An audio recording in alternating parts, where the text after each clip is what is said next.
오늘 우리에게 주시는 하나님의 말씀, 창세기 25장 7절부터 11절까지의 말씀입니다.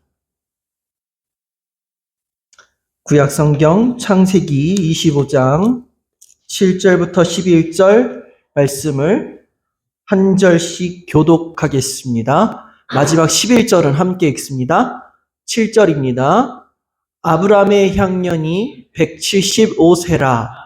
그의 나이가 높고 늙어서 기운이 다하여 죽어 자기 열조에게로 돌아가매 그의 아들들인 이삭과 이스마엘이 그를 마므레 앞 헷 족속 소할의 아들 에브론의 밭에 있는 막벨라 굴에 장사하였으니 이것은 아브라함이 헷 족속에게서 산 밭이라. 아브라함과 그의 아내 사라가 거기 장사되니라. 함께 읽습니다. 아브라함이 죽은 후에 하나님이 그의 아들 이삭에게 복을 주셨고 이삭은 브엘라헤로이 근처에 거주하였더라. 아멘. 오늘 말씀은 우리 전도서 7장 1절부터 5절 말씀부터 한번 잠깐 시작해 볼까 싶어요. 전도서 5장 7장 유명한 말씀인데 같이 잠깐 제가 먼저 읽고요. 2절만 우리 같이 읽으면 좋을 것 같아요. 1절 2절 하는데 2절만 같이 읽도록 할게요. 좋은 이름이 좋은 기름보다 낫고 죽는 날에 출산하는 날보다 나으며 같이 읽겠습니다. 시작. 초상집에 가는 것이 잔치집에 가는 것보다 나으니 모든 사람의 끝이 이와 같이 됨이라. 산자는 이것을 그의 마음에 둘지어다. 3절은 제가 읽을게요. 슬픔이 웃음보다 나음은 얼굴에 근심하는 것이 마음에 유익하기 때문이라. 지혜자의 마음은 어디 있다고요? 초상집에 있으되 우매한 자의 마음은 혼인집에 있느니라. 지혜로운 사람은 사람의 책망을 듣는 것이 우매한 자들의 노래를 듣는 것보다 나으니라. 아멘. 자, 오늘 말씀에서 보니까 아브라함이 주었다고 하고 있고요. 우리 전도서에서는 이 장례집, 초상집에 가는 게 지혜롭다라고 하면서 그 초점을 맞추고 있습니다. 예수전도단 찬양이 이제 시선이란 찬양이 있죠. 거기서 보면 우리의 시선을 어디에다 두느냐, 그것이 이제 중요하다라고 이야기하고 있어요. 그래서 우리가 지혜로운 자가 되기 위해서는 어떻게 해야 되냐?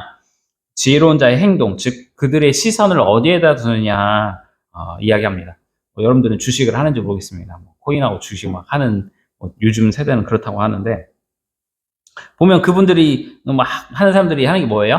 초보자들은 누가 고수가 뭘 샀대 거기 우르르 몰려가잖아요. 우르르 그런 것이죠.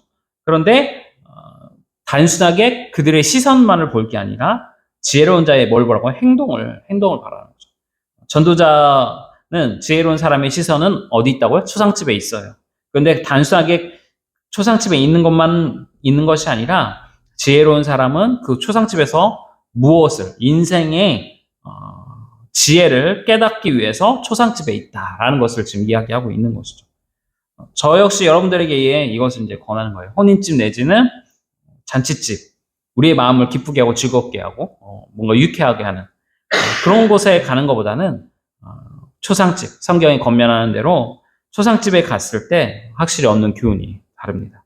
오늘 우리들은 창세기 아브라함의 마지막 이야기를 살펴요. 왜 전도서는 우리에게 초상집을 잔치집보다 더 권면했는지, 또 그 이유를 살피고 신앙의 도전과 과제를 우리에게 주었는지를 한번 살펴보려고 해요. 우선 우리들이 살펴야 할 장래에 대한 정의, 성경의 정의를 한번 잠깐 볼게요. 내용이 조금 많아서 말이 빨라질 텐데 여러분들 좀 이해해 주시고 볼게요. 자, 구약 아브라함이 살던 족장시대, 그때를 족장시대라고 해요. 족장시대는 가족 무덤으로 동굴, 우리로 하면 선산, 여러분들은 이제 선산의 개념 좀 잘 모를 수도 있는데 가족 단위로 가족들이 죽으면 거기다 묻히는 거예요. 공동묘지처럼.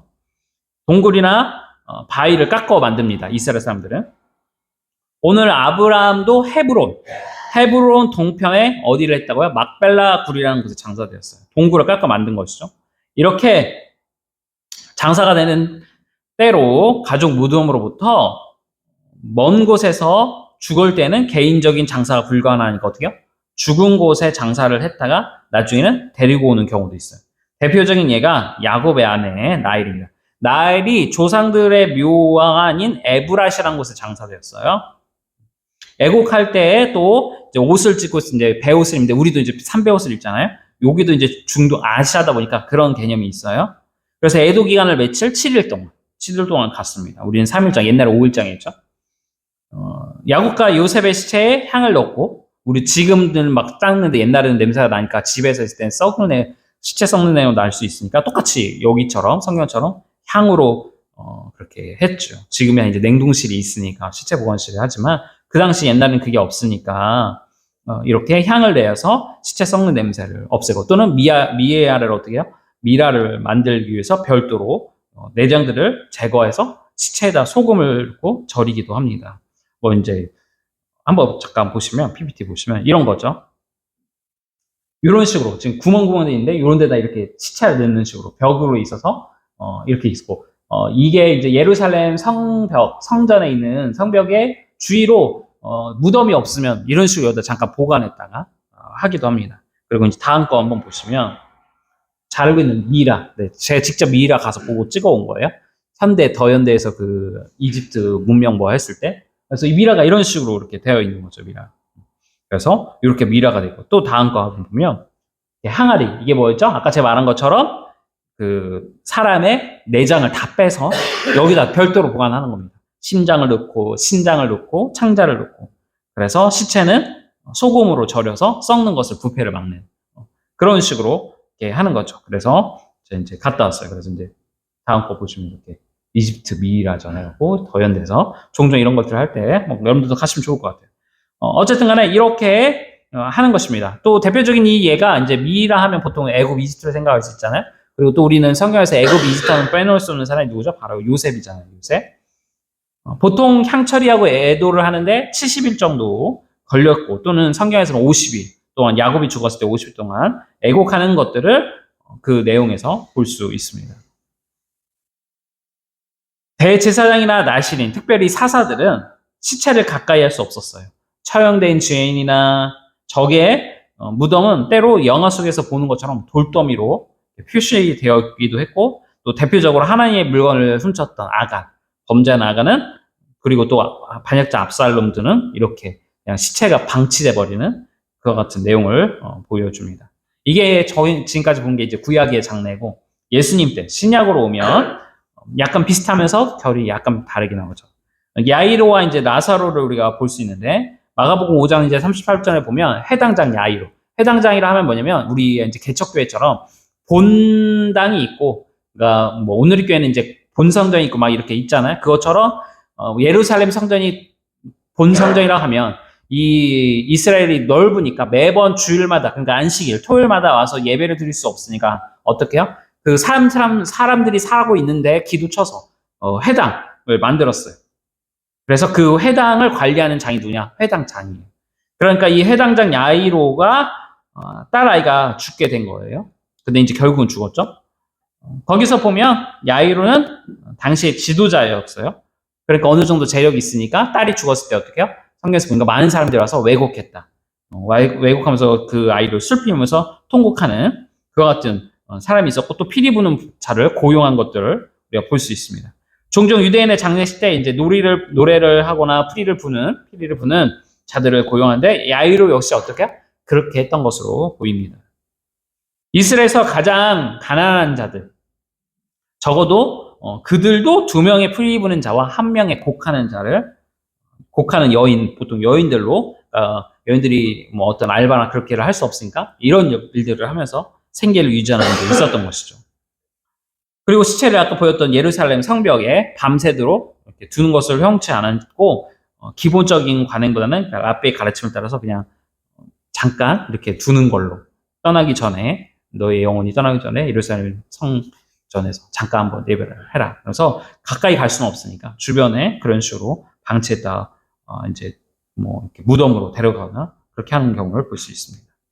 근데 어쨌든 이 나사로를 보면 죽음에서 보면 3일을 훨씬 지났기 때문에 예수님이 그 무덤에 돌을 이렇게 굴려서 보자라고 했을 때, 썩은 냄새 나니까 하지 마시죠라고 마르다. 심지어 그의 누이 마르다고 말릴 정도로 당시에 이 시체 보관이 잘 용이하지 않았다는 것을 볼 수 있고, 또한 전염병이 돌 수 있기 때문에 가까이 하지 않는 것이 당시의 풍습이었습니다. 이와 같은 내용 가운데 이 장사의 방법은 우리나라도 약간 비슷하죠. 나인성의 어떤 가부 이야기 나오는데 예수님이 길거리를 가고 있는데 이 나인성 가부의 아들이 죽은 거예요. 그래서 이 아들을 장례 지내는 어떤 행렬이 나타나는데 이 사람들을 시체를 짊어지고서 옮기는 장면이 우리가 상여를 맨다고 하는데 지금은 그렇지 않은데 옛날에 상여 매듯이 그렇게 가는 것들을 볼 수 있습니다. 자, 그렇게 우리가 볼 수 있고, 그런 가운데 이제 우리가 좀 생각해 볼 사람은 누구냐? 우리 이제 예수님을 또 볼 수 있죠. 이 예수님 시대로 넘어오면서 어떤 내용들이 있었냐? 시체들을 약간 뭐랄까요? 어떻게 해야 되냐? 벽을 깎고 벽 사이사이를 이렇게 넣는, 그러니까 이렇게 진열해. 우리가 이렇게 양벽에 있으면 벽에 이렇게 3단, 4단식으로 이렇게 파요. 그래서 거기에다가 시체를 넣는. 저도 이제 카타콤에 이제 가서 이제 봤는데 보면 그런 식으로 돼 있어요. 이렇게 주변 사방으로 이렇게 무덤이 있어서 약간 우리 그 납골당에 이렇게 안치하듯이 그런 식으로 시체를 딱 쌓는 그런 개념이에요. 잠깐 뭐 다음 사진 보면 약간 이런 식으로 시체를 요건 이제 관람하게 이렇게 놓은 거지만 이런 식으로 시체를 이렇게 놓는 거죠. 개념으로. 그래서 이와 같은 방법으로 당시에는 예수님 당시에는 이렇게 시체를 놓고 했던 것을 볼 수 있습니다. 그런데 이것이 이제 로마의 핍박을 피해서 그 지하 굴수로 지하 교회로 들어왔던 분들이기 때문에 밖으로 나갈 수가 없으니까 그 지하 그 세계 카타콤에서 죽은 분들을 장례를 이렇게 할 수밖에 없는 하나의 어떤 미로 속에 이 방은 이제 시체들만 이렇게 놓는 그렇게 장례를 한 그런 방인 것들을 보게 되었습니다. 그런 가운데 우리 예수님은 어떻게 했느냐? 자, 십자가를 이제 달려서 죽으시고 예수님이 실존 인물인가에 대한 이제 의문점들이 많이 있을 텐데 예수님이 정말로 십자가에 죽으시고 그분의 시체를 장례했는지 그것들에 대해서 연구하시는 분들이 생겼을 거 아니에요? 많은 연구를 했을 거예요. 자, 다음 PPT 보시면 여기가 어디냐? 1099년, 그러니까 지금부터 한 1000년 전이죠. 6월 7일에 예루살렘에 이 예루살렘인데 지역에 도착한 십자가 분들이 이 성을 찾기 위해서 부단히 노력했는데 이 성이 무엇이냐? 예수님이 그 십자가에 죽으시고 여기에 묻혔다라고 해서 여기를 다시 찾고자 했어요. 그러니까 그 터키에서 이제 점령이 당하고 이걸 다 빼앗겼단 말이에요. 다 뺏긴 다음에 십자군 전쟁을 일으켜요. 물론 처음에는 순수한 어떤 시장의 열기로 예루살렘을 우리가 다시 찾아야 된다, 뭐 그런 개념으로 이제 유럽에서 십자군들을 이렇게 파송했지만 사실은 정치적인 이유가 다른 게 있었죠. 타락한 어떤 종교 지도자들, 그 같은 또 그 정부 세력에 의한 것이었죠. 어쨌든 10대의 많은 아이들이 이 십자군의 군사로 와서 이 성을 그 당시 이슬람 교도들로부터 빼앗고자 부단한 노력을 하고 결국은 어쨌든 간에 14일 밤을 치열한 전투를 해서 15일 아침에 드디어 이 예루살렘을 찾게 됩니다. 주변에. 그러니까 예루살렘가 이제 어쨌든 도시니까, 큰 도시 아니고 이제 작은 소형의 도시니까 그 도시를 찾고 그리고 이 성육교회라는 예수님이 죽으셨다는 무덤이 있다는 이곳에 와서 기도를 하면서 정말로 주님의 도우심을 이렇게 강구하죠.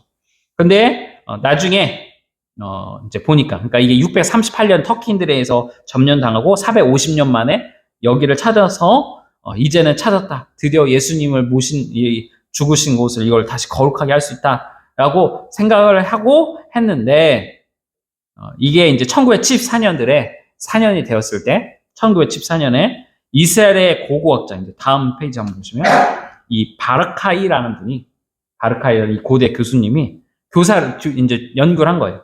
BC 7세기 전에 건설된 그냥 유대 왕정의 무덤이었다. 그러니까 실제로 예수님이 묻힌 게 아니라 거기는 그냥 유대 왕들의 어떤 누군지는 모르겠지만 그 왕정의 고위직인지 정말 왕들인지 모르겠지만 유대 왕들의 지하 묘지의 일부일 것이다라고 하는 결론을 내었어요. 그래서 여기에 BC 7세기 토기가 함께 발견되므로 이거는 요한복음 19장 41절에 나온 아직 사람을 장사한 일이 없는, 그러니까 예수님은 새 무덤에 묻혔단 말이에요. 근데 여기는 이미 아까 뭐라고 했어요? 기존에 다른 시체들이 있었단 말이에요. 그러니까 이건 새 무덤이 아닌 거죠. 그러니까 이게 맞지가 않는다라고 해서 여기는 예수님이 실제로 묻힌 것이 아니다라고 결론을 내리게 된 것입니다. 그러니까 많은 전쟁과 순환으로 인해서 예수님의 무덤은 이미 어디로 갔는지 없는 것이죠. 소실된 거예요, 소실. 그렇다고 한다면 예수님이 정말 죽었는가 하는 또 문제, 실존 인물인가 하는 문제, 또 우리가 다시 살펴봐야 하는데, 1999년도, 2000년 되기 전에, 99년도에 미국과 이스라엘의 이제 저명한 식물학자 4명이 트리노 수이라는 게 있었어요. 트리노 수이. 그러니까 뭐냐면, 예수님이 이제 죽으셨을 때 그 시체를, 예수님의 시체를 이렇게 감쌌던, 그것인데, 한번, 여러분 보고 인터넷에 한번 본 적이 있을 거예요. 이렇게. 그래서, 이렇게 남았다는 거죠. 예수님 뼈와 그런 게 이렇게, 그래서 방사선으로 싸갖고, 이렇게 이제 핏자국이나 저런 게 혈은 있었을 것이다. 여기서 이렇게 나온 거. 이게 사진 약간 찔렀는데, 저게 이제 예수님이 이런 식으로 이렇게 하고 있는 거예요. 이해되셨죠? 그래서 이 수위가 정말로 예수님을 감쌌던 수위일 것이다. 라고 하면서 이야기를 하면서 주장을 막 해왔었는데, 아까 말했던 미국과 이스라엘 저명한 식물학자들이 이것을 이제 연구하기 시작했어요. 정말 예수님이 죽었을 때 그분의 시체를 감쌌던 수위일까? 근데 이제 결론은 왜 이것을 식물학자들이 이제 연구를 하느냐? 이 수위에 꽃가루가 묻었을 것이라 생각하고 그 꽃가루들의 어떤 그 흔적을 유전자적으로 검사를 하는 거예요. 그러면 이것과 연결해서 그 당시에 유행했던 꽃의 종류인지 아닌지를 확인하고 또 꽃가루의 연대기가 나오니까 그것을 통해서 이제 조사를 할 수 있는 거죠. 그래서 실제로 이것에 대해서 조사한 결과, 그러니까 이 1970년도에 처음에 이것이 예수님의 수위라는 얘기가 나오고, 그리고 1988년도에 로마 교황청이 이 문제의 수위를 14기 것으로 결국은 최종 결론을 내게 됐어요. 결론을 내게 됐고, 결국은 이거는 실제 예수님의 그러니까 예수님의 몸을 감쌌던 수위가 아니었다라는 결론을 내게 된 것입니다. 다만 그럼 저 형체는 뭐냐? 본따서 그렸다는 거예요. 예수님의 그 어떤 그 모습을. 그래서 14사기에 그냥 만들어진 성화하고 판명을 내렸습니다. 다시 말해서 예수님의 시체를 감싼 수위가 아니라는 것이죠. 그럼에도 불구하고 이 세마포가 유명한 것은 중요한 게 뭐냐?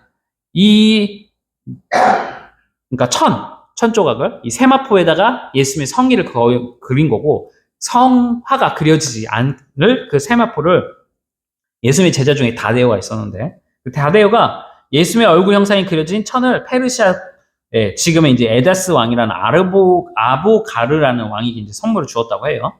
근데 이 왕이 뭉둥병에 걸렸을 때, 뭉둥병. 그리고 다데오가 준 예수님이 그려진 이 세마포를 이 왕이 딱 손을 댔는데 나았다는 거예요. 문둥병이. 그래서 이것을 기념하고자 비잔틴 제국은 이걸 서로 가지겠다고 막 다른 나라에서 전쟁을 하고 오고 막 난리가 난 거죠. 그리고 결국은 그게 흘러 로마 교황청까지 오게 되었던 것이고, 그 처음에 로마 교황청은 이건 예수님의 피로 이렇게 한 것이다 라고 이렇게 이야기했지만 그것이 아니게 된 거고, 어쨌든 간에 결론은 이게 뭐 하여튼 진짜 예수님이 이렇게 그 시체를 감았는지 안 했는지 모르겠으나 뭐 실제로 역사적으로 이 수위를 만져서 병을 나음을 얻은 사람도 있었다라는 뭐 그런 내용이 있습니다. 어쨌든 이것도 뭐 믿거나 말거나 그런 것인데, 그렇다면 우리는 이 내용들을 볼 때 예수님을 정말로 실존, 이 땅 가운데 태어나신 분이었던지, 정말 그분이 30년 넘게 생활하고 성인이 돼서 십자가를 지신 분이 맞는지, 그런 고민을 우리가 안 할 수가 없게 되는 것이죠. 허구의 인물로 받아들여야 할 것인가? 근데 성경에서는 왜 예수님의 죽음을 기록했을까? 오늘 우리가 아브라함을 통해서 살피고자 하는 내용이 함께 연결이 되기 때문입니다. 자, 아까 전도서의 내용은 장래를 통해서 지혜를 얻으라고 했고, 그런 가운데 우리는 아브라함의 장래를 통해서 지혜를 얻으려고 하는 것이고, 그리고 그 아브라함의 장래를 통해 우리는 예수님의 죽음과 예수님의 탄생까지 한 줄기로 우리가 교훈을 찾고자 하는 것입니다. 아브라함은 24장 1절에서 자신의 처제에 대해서 알았습니다. 그래서 인간의 삶이 무엇인지를 알았기 때문에 막벨라 굴을 자신이 사랑하는 아내 사라가 묻힐 그 무덤을 사실 미리 준비해요. 미리. 그리고 23장에서 사라가 죽고 그 사라를 그 막벨라 굴에 헤브론에 장사하게 되고 자기 역시도 이제 그곳에 묻히게 됩니다. 우리 인간은 인생이 시간이 정해져 있어요. 하나님께서 우리에게 주시는 하루라는 24시간이 정해져 있고 또 1년이라는 365일이 정해져 있어요. 인생은 언젠가는 분명히 죽을 거예요. 그래서 비굴해지거나 뭐 이렇게 우리가 염세주의적으로 네거티브가 되자 그게 아니라 십자가의 고난만을 이야기하면 그것은 기독교가 아니죠. 십자가의 고난과 함께 부활의 영광을 우리 함께 묵상해야 되는데 고난 후에는 반드시 기쁨과 감격의 눈물이 항상 우리를 맞이한다는 것이죠. 이 두 가지를 병행해라. 그것이 잔치집에 갔을 때 깨닫는 바라는 것입니다. 지난 시간에도 살핀 것처럼 우는 자들과 함께 울어야 되겠죠. 하지만 그것만 해서는 안 돼요. 즐거운 자들과 어떻게 함께 즐거워해야 되는 것이죠. 반대로 즐거운 자들과 그들과만 함께 해서는 안 돼요. 우는 자들과도 역시 함께 해야 되는 거예요. 전도서의 말씀은 이 두 가지를 병행하라는 거예요. 잔치집에만 가지 말고 거기에만 눈을 돌리지 말라 그 얘기. 잔치집에 아예 가지 말라는 게 아니라 초상집과 잔치집의 두 과정을 눈여겨보면서 인생은 무엇인가를 고민해 보라는 것이죠. 그것이 이제 한자로 세옹지마인 것이죠. 어느 누가 슬픔을 반기겠어요? 항상 행복하기를 원하고 항상 잘 되기를 원하죠. 하지만 인생은 그렇지가 않아요. 우리가 아무리 예수님을 믿는다고 해도 그렇지 않아요. 좋은 일만 있는 것이 아니라 또한 나쁜 일만 있는 것은 더욱 아니라는 것이죠. 예수 믿으니까 늘 항상 행복하고 늘 잘 되고 하면 좋겠죠. 하지만 그렇지 않다는 거예요. 나는 행복하다 할지라도 우리 공동체는 모두는 다 행복한 것인가? 그렇지 않죠. 반드시 불행이 동행되어 있고 내재되어 있고 함께 있어요. 우리가 예배를 드릴 때 공동체 안에 그 안에는 어떤 사람은 좋은 일이 이번 주에 있었고 어떤 사람은 안 좋은 일이 있으면서 함께 그와 같은 복합적인 감정을 갖고 예배를 드리러 온다는 것이에요.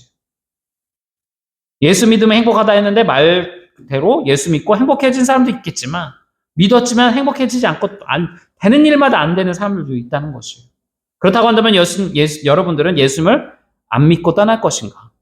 나는 정말 예수 믿었더니 안 좋을만 계속 행했는데 예수 믿는 거 별로 안 좋은 것 같아. 떠나야 되겠다. 그렇게 생각할 것이냐? 그것을 질문을 하라는 것이죠. 초상집의 일만 있는 것이죠. 여러분들은 행복하기 위해서 예수를 믿나요? 행복해지지 않으면 예수님을 떠날 건가요? 안 믿을 건가요? 사랑하는 여러분, 신앙의 깊이가 깊어지면 깊어질수록 나의 만족과 유익을 위해서가 아니라 사랑 때문에 예수님을 사랑하기 때문에 믿게 돼요. 아무 조건 없이 마치 부활 후 갈릴리 바닷가의 베드로에게 물어보듯이 네가 나를 사랑하느냐?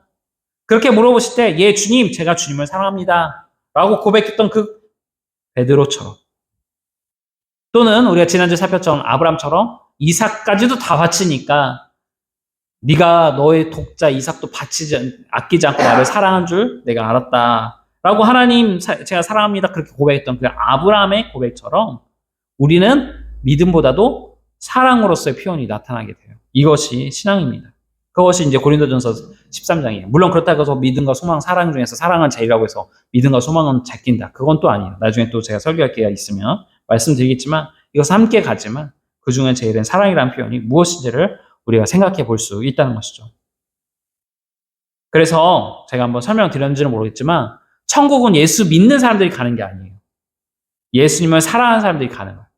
예수님을 사랑하기 때문에 물론 믿음으로부터 사랑이 나타나고 신뢰로부터 사랑이 시작되지만 결국은 최종적으로는 예수님을 사랑하기 때문에 나 천국 가야지 그래도 예수님 믿어야지가 아니라 예수님을 사랑했더니 천국 가 있는 거예요.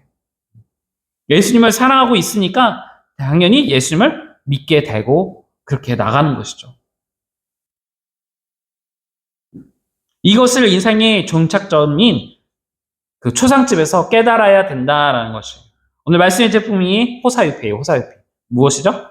호랑이는 죽어서 가죽을 남기고 사람은 죽어서 이름을 남긴다. 물론 이제 그 뒤쪽에 사람이 죽어서 그건 빠져 있지만 호사유피가 호랑이는 죽어서 가죽을 남긴다는 거죠. 우리가 인생을 살아갈 때 나는 죽음 이후에 무엇을 남길 것인가? 그것을 고민해보라는 한자 성어인 것이죠. 내가 사랑하는 예수님 드디어 만난 날을 학수고대하면서 이제는 만나겠지 하는 그 간절함을 가지고 오늘 하루를 살아야 하는 것이에요. 그리고 하루를 마칠 때, 아직 아니구나. 아직은 주님께서 나에게 이 땅에서 너가 할 일이 남았구나. 그것이 우리가 가죽을 남기는 호사유피, 그 삶인 것이죠. 아무렇게나 막 살 수가 없다는 것이죠. 아직 남은 나에게 맡겨진 사명이 무엇인지 그것을 고민하고 또 허락된 하루를 열심히 다해서 살아가야 한다는 것입니다. 나에게 허락된 하루, 죄 짓는데 나의 만족과 유익을 해서 살아가지 말고 그렇게 나에게 주신 시간을 허비하지 말고 주님을 위해 사용하셔야 합니다.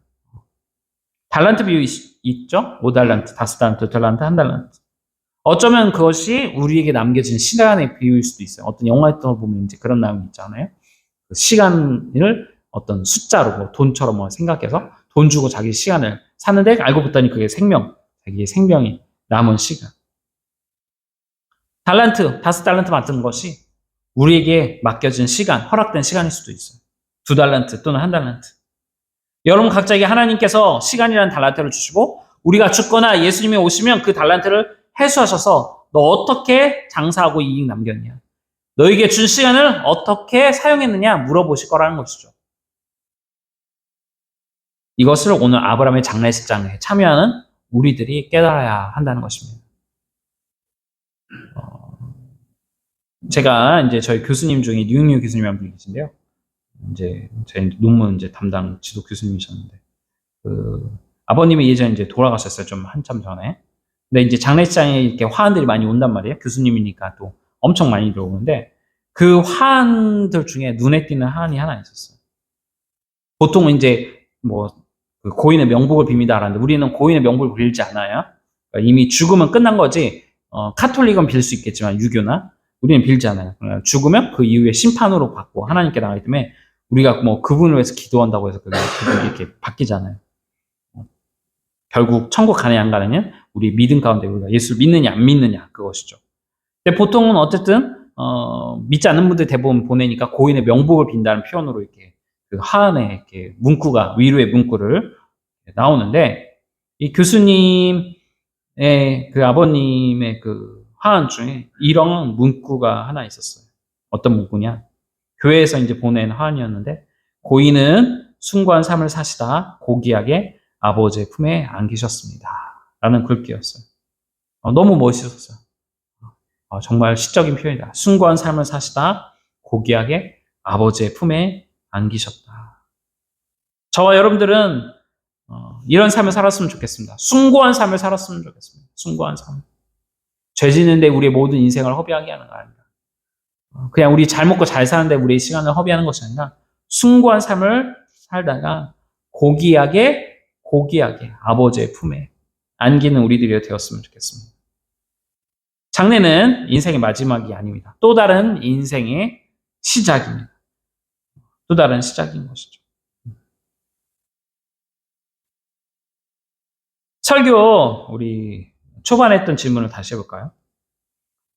우리 인터넷을 통해서 보면 예수님의 무덤이라든지 예수님의 세마포와 DNA 그것이 사실이 아닐 수도 있어요. 그렇다고 해서 우리의 신앙이 그 인터넷 자료에 의해서 좌지우지 될 것인가? 그렇게 해야 되는 것이 마땅할 것인가?